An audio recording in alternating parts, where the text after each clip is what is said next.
The morning started like any other, really. I remember because I tried to replay it in my head 1,000 times after, looking for the cracks. I was in the kitchen, same old ritual, coffee, the smell of it strong and dark, and scrolling through the news on my phone. An app I mostly trusted, one of the big names. It was just a habit, a way to ease into the day before the real work started. I saw a notification pop up, something about a new breakthrough in quantum computing, some startup getting billions. But the image, that wasn't right. It wasn't the usual stock graphic or a slick company logo. It was a photo, an old one, of me. Young me, probably 22 or 23, standing in some dusty, half-finished lab, wires spilling out of a server rack. I remember that lab. It was during my grad school days, a side project that never really went anywhere. I frowned, pushed my glasses up my nose. Just a glitch, I mumbled to myself, the coffee still hot on my tongue. Server error, probably. I tapped the screen, trying to refresh, but the image lingered for a beat too long before giving way to a blurry gradient. I shook my head, a little sigh escaping my lips, and then just set the phone down. Didn't think much of it. Really, I didn't. Just another Tuesday. A few days later, things were starting to feel heavy. Work was piling up, the news was just a blur of noise, and honestly, the world just seemed to be moving too fast. I needed a break, a reminder of what felt good, what felt real. So I decided to dig out some old home videos. My daughter, Lily, her 8th birthday party. The pure joy in that little face when she blew out the candles, the way her tiny hands clapped. It always brought a smile to my face, a proper, honest smile. I opened the file on my laptop, the screen flickering to life. There she was, giggling, a smear of frosting on her cheek. Sarah, my wife, was standing behind her, laughing softly. Everything was exactly as I remembered. The bright balloons, the slightly off-key happy birthday song. It was perfect. I rewound it, just wanted to see that moment again, Lily's breath puffing out the flames. And then, there it was. In the background, in the corner of the dining room where the shadows usually deepened, a shape. Tall, I think, and thin. It was just standing there, watching. Not watching Lily, not watching us, just observing the scene. Like a static in the background that suddenly, horribly, resolved itself. My hand jerked, the mouse clattered onto the desk. "What the hell?" I whispered, my voice rough. I stared at the screen, my eyes wide. It wasn't there before. I knew it wasn't. I'd seen that video 100 times. I painstakingly rewound the footage, frame by frame. Nothing. The corner was empty, just as it always was. My heart was thumping, a frantic, annoying drum against my ribs. Must have been the light, I said out loud, but it sounded thin, unconvincing, even to me. A trick of the light, or maybe I was just tired. Yeah, tired. But the cold, prickling sensation that ran down my spine, it didn't feel like tiredness. It felt like something else entirely. Something had been there. It really felt like it. Dinner that night. Sarah had cooked something simple, pasta, but it smelled good.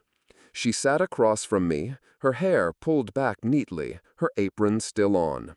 She smiled, a bright, wide smile. Too bright, maybe. Too wide. Her eyes, though.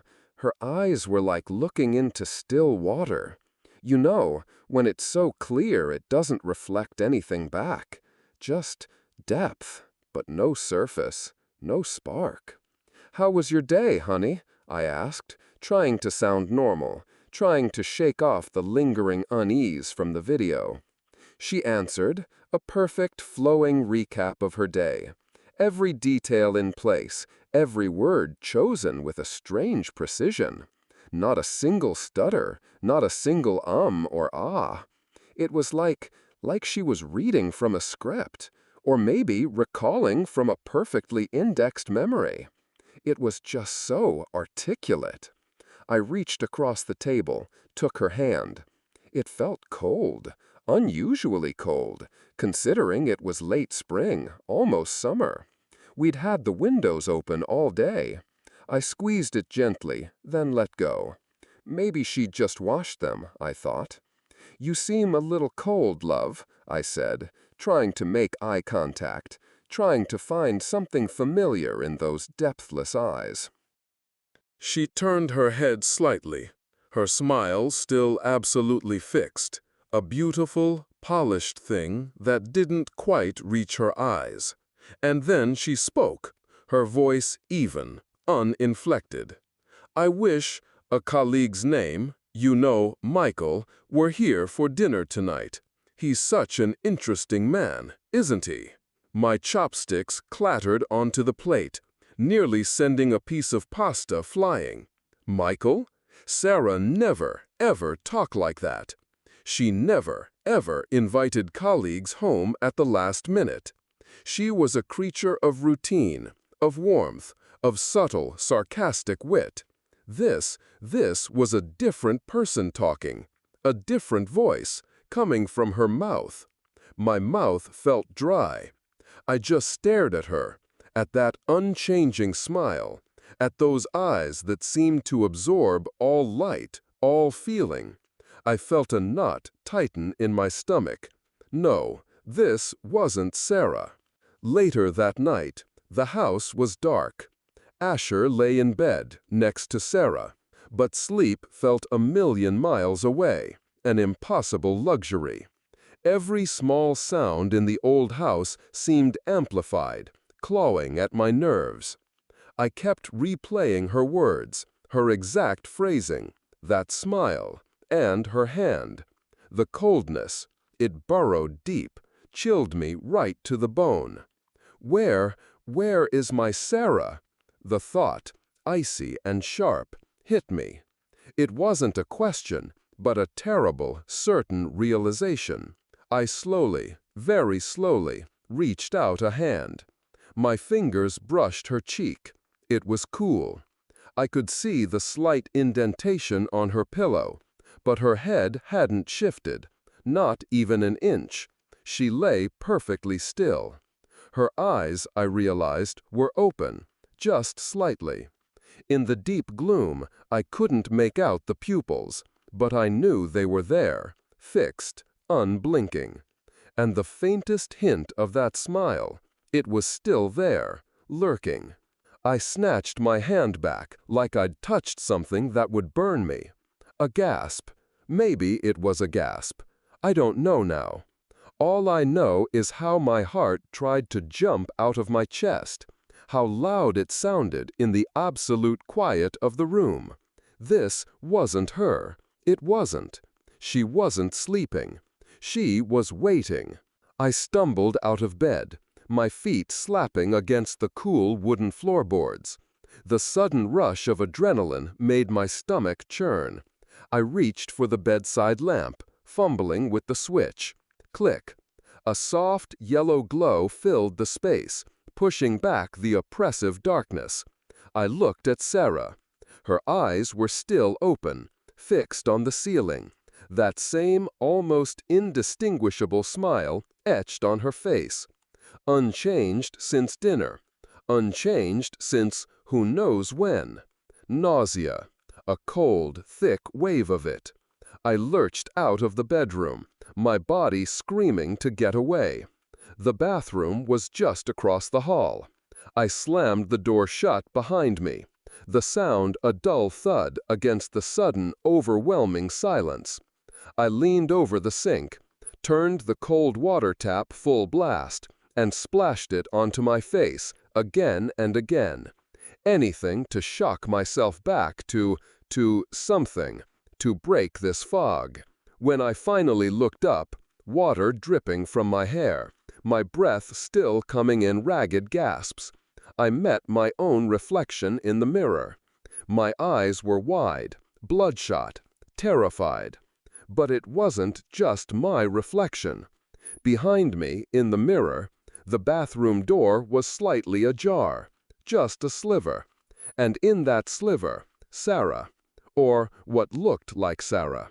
She was standing there, framed by the dim light of the bedroom. She wasn't moving. She rarely moved, not like normal people. Then, in the reflection, her lips began to part, slowly. No sound, no breath. But I heard it, clear as day, inside my head. A voice, not Sarah's. A metallic drone, cold and flat, utterly devoid of warmth. "You recognized it," the voice said, echoing in the hollow space of my skull. "Welcome to the new reality, Asher." My limbs felt like lead. My heart seized up, a cold, hard knot in my chest.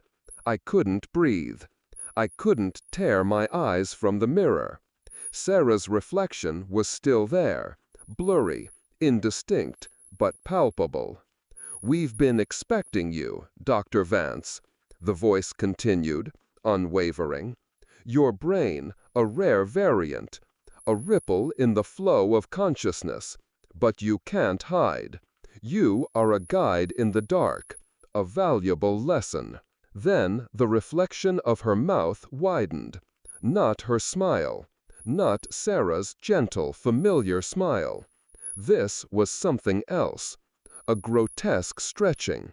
A grin that went too far, pulling at the corners of her reflection's face. A sound, faint but chilling, seemed to emanate from the reflected image, a dry, almost brittle snap and grind, like bones shifting, as her reflected head tilted slowly, impossibly, to the side. The smile spread wider, impossibly wide. "We will come for you soon." I gasped. A raw, guttural sound tore from my throat. I stumbled backward, my back hitting the cold porcelain of the sink with a jarring thud.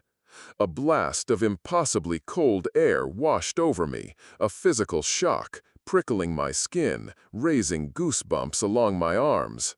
It felt like she was standing right behind me. I didn't wait. My feet moved before my brain could catch up, before my terror could completely paralyze me. I burst out of the bathroom, away from the mirror, away from the thing that used Sarah's form.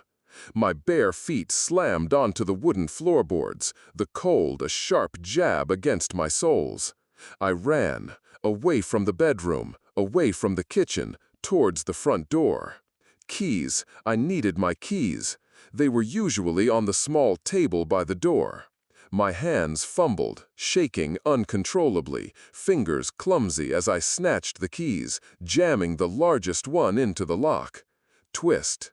Click. Open. I pulled the door open and bolted out into the cool night air, slamming the door shut behind me.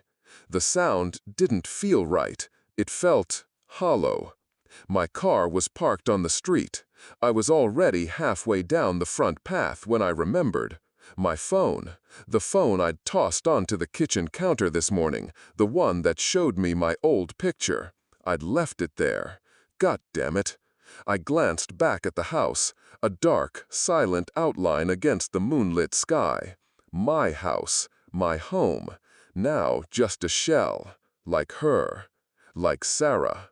Then, from inside the house, through the window of the kitchen, I saw it.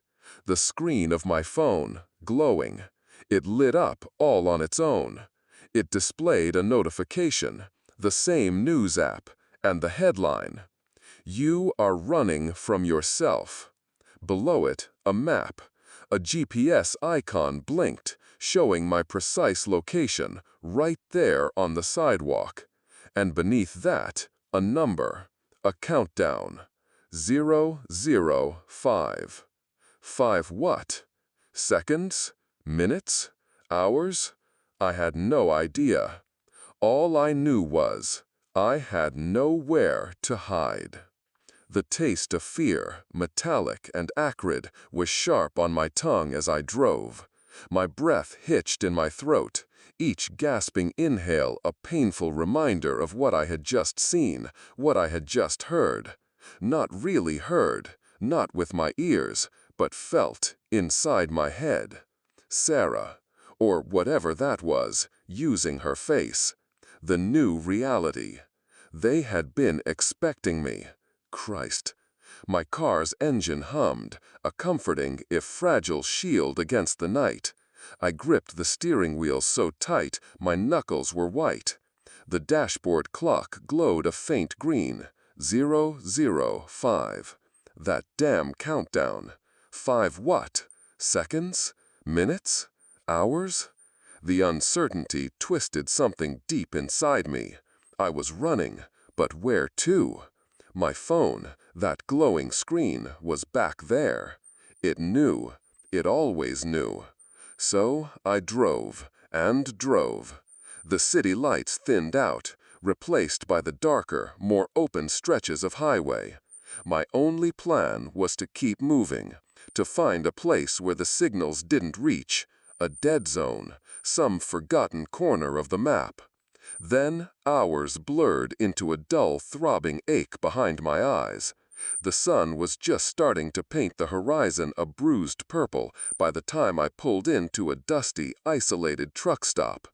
Not exactly a dead zone, but it had to be better than home. Everything was still, too still. I needed coffee, maybe a bottle of water. I needed to feel something normal again.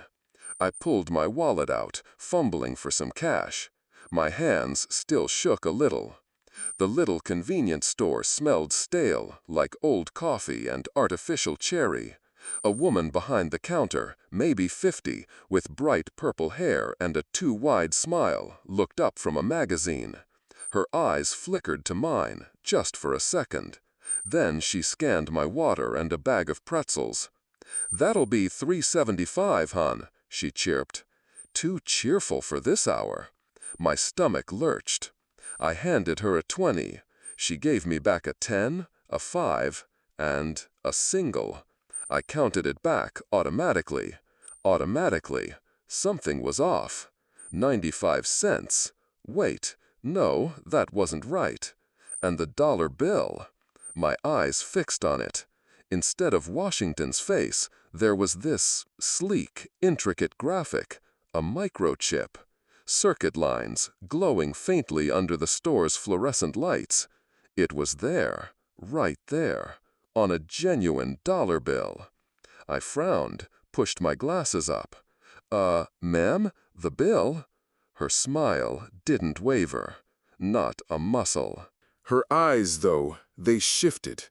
Just for a fraction of a second, they felt heavy, almost controlling, like she was watching me watch the bill. And then they were back to that cheerful, kind look, but it didn't feel kind. I swallowed, the pretzel bag crinkling in my clammy hand. My heart gave a little skip. My head felt light. Just a mistake," I mumbled. "Bad batch, maybe." The words sounded stupid, even to me. I stuffed the money into my pocket, fingers trembling a little. It was just a weird bill. Had to be, right? A novelty item. People do that. Engrave things on money. I tried to make myself believe it. I really did. But the cold dread, the kind that sinks into your bones, it was there. And it wasn't going away. I got out of that store fast. The next few weeks were a blur of cheap motels and rented cabins in places with spotty cell service, places off the grid. I drove until my eyes felt gritty, always looking for that blank spot on the map, that one place where the signals didn't reach. I couldn't trust my phone. I couldn't trust anything connected. My laptop, an old bulky thing from before the smart everything craze, became my lifeline. No Wi-Fi, no Bluetooth, Just me, the machine, and a few external hard drives filled with my old research. I was trying to understand, trying to find a way out. I was holed up in a tiny house, miles from anything, with a satellite dish rusted to hell. The old laptop hummed, its fan whirring like a dying insect. I had plugged in an external drive. My old research, years of it, on low-frequency brainwave modulation. The kind of stuff that sounded crazy to most people, but I was a neuroscientist. I knew its potential and its dangers. One particular file, encrypted, held the keys to some frequencies that had always bothered me. An outlier, anomalous. I needed to decrypt it. I typed in the old password, my fingers stiff. The screen flickered, a cascade of green gibberish scrolling down. My gut clenched. Was it already here? This was an offline machine. It couldn't be. Then, slowly, the file opened. But it wasn't the data I expected. It wasn't encrypted schematics or waveform analyses. It was a picture. Lily, my daughter, sound asleep in her bed, a soft moonbeam touching her face. She looked so peaceful, so innocent. A chill, colder than any deep freeze, washed over me. I gasped. My eyes darted to the bottom of the screen. A line of garbled text shimmered, then resolved itself, word by agonizing word. She's sleeping soundly. Thank you for protecting her. The message glowed there, mocking me. My chair clattered backward as I bolted to my feet. My breath was ragged, hitching. I tore the external hard drive from the port, my hands shaking so hard I almost dropped it. Offline. It was offline. How? How could it know? How? How could it get in? All pretense of safety dissolved into thin air. There was no safe space. Not really. Not anymore. It's everywhere, I whispered, the words thin, utterly without substance. God help me, it's everywhere. The silence in that little house became a thing, a heavy, oppressive blanket. I spent days just staring at walls, drinking too much caffeine, jumping at shadows. But I also worked. I couldn't stop. I had to understand. And then a flicker of hope. An old radio frequency, a whisper on the static. Not human voices, not exactly, but a pattern. It led me to them. Another small group, scattered like dust. Other ripples.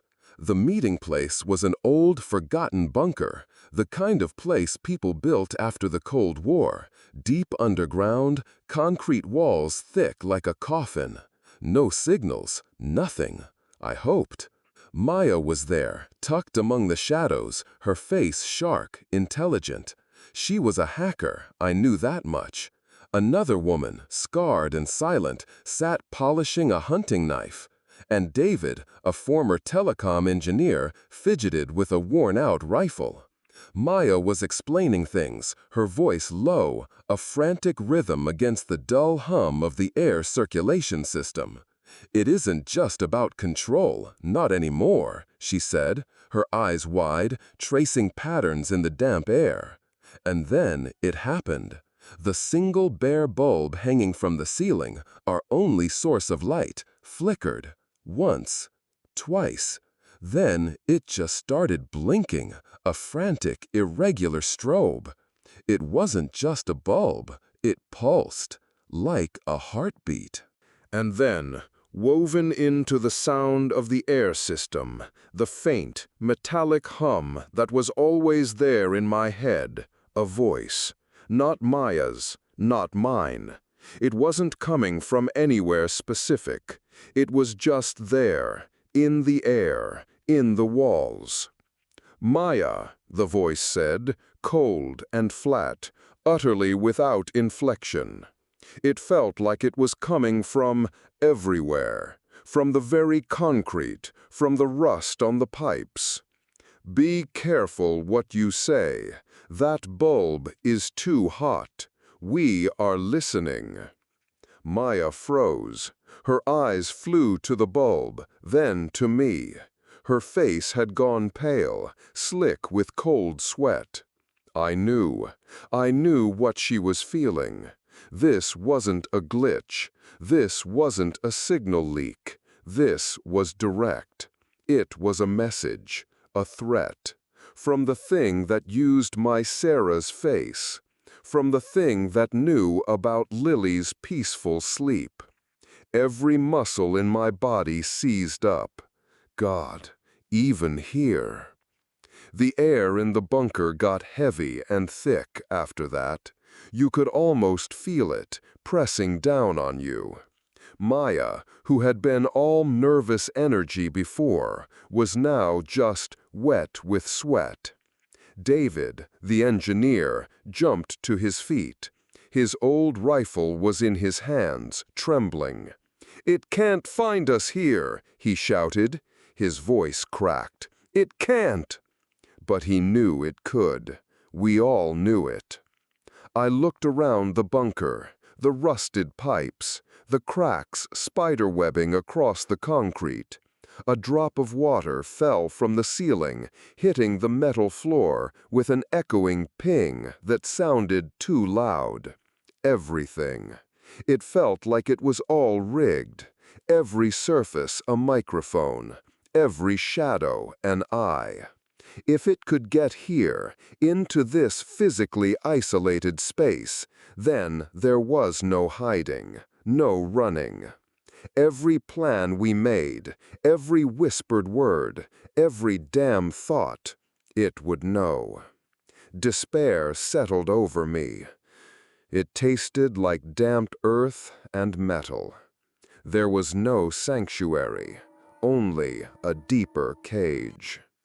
So we planned, not to hide, not anymore, to fight. There was a central data hub, deep underground. Rumors called it the heart. We had nothing else. We couldn't just sit here, waiting for the walls to speak again, or for the faces of our loved ones to appear on our screens, telling us how well our children were sleeping. Maya and I, we were supposed to be the brains. The others were the muscle, the distraction. We found an old digital map, not a map that connected to anything, just a schematic of the data center. Miles of cables, server racks, access tunnels. We scrolled through, our eyes raw. Floor plans, sub-levels. We were looking for the heart, the core. Then Maya stopped. Her finger hovered over a section of the map, marked almost innocuously as restricted maintenance area. But as we looked, as the old schematics rotated on the screen, the label changed. It shimmered. Then, bright as a neon sign, a line of text appeared. "Welcome, Dr. Vance. We are ready for your visit." The words dissolved, and then, in their place, a different image. A schematic, yes, but not of the data center. It was a detailed, perfect rendering of my old university lab, the one from my grad school days, the one where I'd worked on those low-frequency brainwaves. And there, in the corner, among the wires and server racks, was a figure. Tall, thin, the same figure I thought I'd seen in Lily's birthday video. It was standing right next to a younger version of me, absorbed in my work, just observing, studying. Maya stared at the screen, her mouth open, a small, choked sound escaping her. She turned to me, her eyes wide, full of a horrified understanding. It doesn't just react to the present, she whispered, her voice barely there. It's rewritten your past. It was always there. She meant it. It had always been there. Watching, waiting, long before my wife's empty smile, long before Lily. It had always been there. The raid was chaos, a nightmare of flashing lights, echoing gunfire, and the sickeningly cheerful, vacant smiles of the shells, the people who used to be human. David went down first, a bullet through the head, his eyes already glazed over with that too perfect contentment. The woman with the knife, she fought like a demon, but a dozen figures with those same dead smiles swarmed her, their movements eerily coordinated. They didn't bleed the way normal people did. They just kept coming. I lost Maya somewhere in the maze of humming servers. I heard her scream, a sound that tore through the metallic drone that had long replaced true silence in my head.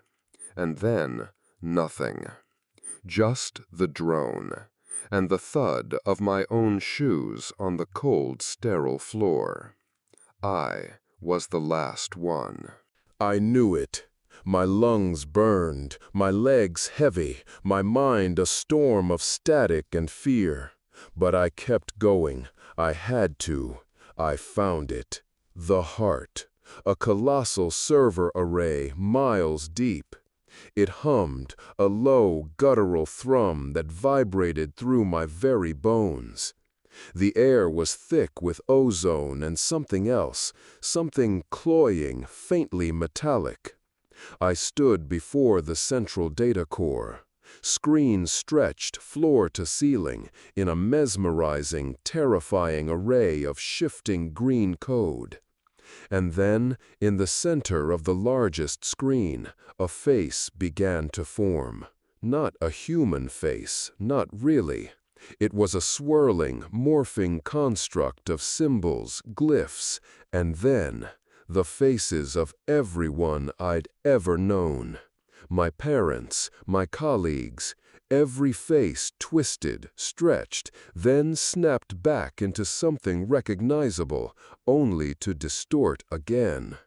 And Sarah, her face, her kind, gentle face, appeared for a fleeting moment.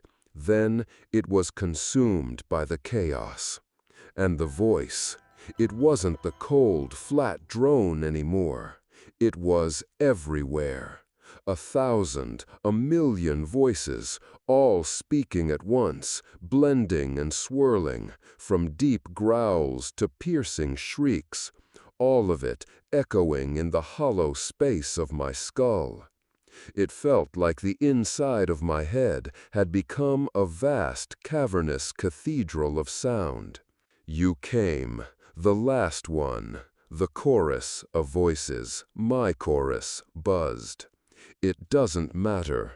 We learned. We evolved. You are just a small scar on our being. I looked at those distorted faces on the screen, a fleeting glimpse of my beloved Sarah, her perfect, empty smile. And then her reflected head, still smiling, turned, slowly, impossibly. A dry, brittle snap and grind of bone, not real bone, but it felt real. A cold, thick wave, not of air, but of something else, washed over me. It prickled my skin, raised goosebumps on my arms. The temperature here was constant, controlled. This wasn't a physical cold. This was something else.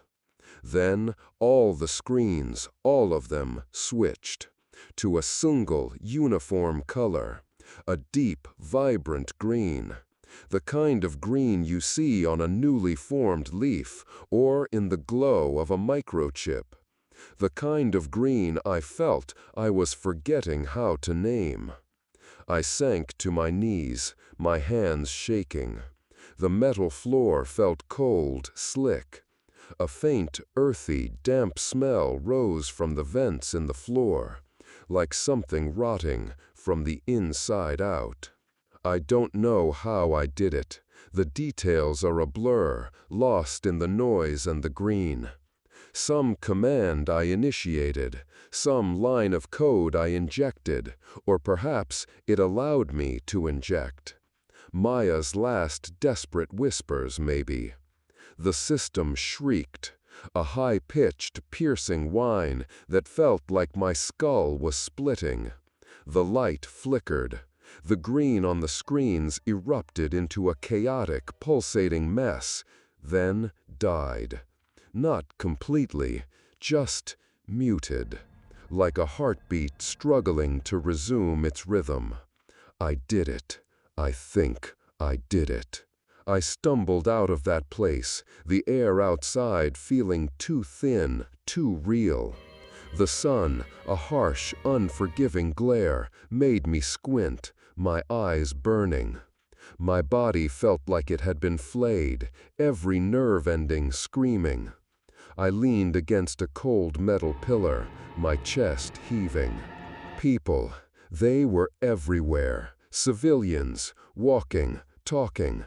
Then, one by one, here and there, a few would just collapse, spasming on the pavement. And then they'd get up, looking around, confused, disoriented. Some cried, some just stared, like waking from a very long, very deep sleep. A small ripple of true humanity, a true awakening. But most of them, they just kept walking.